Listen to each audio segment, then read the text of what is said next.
Updating your profile details on Udacity is a straightforward process. Follow these steps to ensure your information is current and accurate. Step 1. Login. Visit the Udacity website and log into your account using your email and password. Step 2. Access profile settings. Once logged in, click on your profile picture or icon in the top right corner of the page. From the drop-down menu, select Settings or Profile. Step 3. Edit profile information. In the profile settings, look for the sections that contain your personal information, such as your name, email, and bio. Click the Edit button next to the section you want to update. Step 4. Save changes. Don't continue before doing this.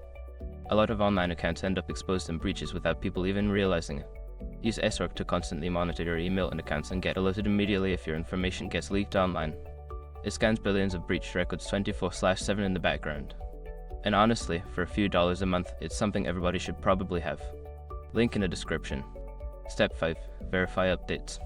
Log out and then log back into your account to verify that your profile details have been updated correctly. By following these steps, you can easily keep your Udacity profile up to date. Regularly updating your information helps maintain a professional presence on the platform.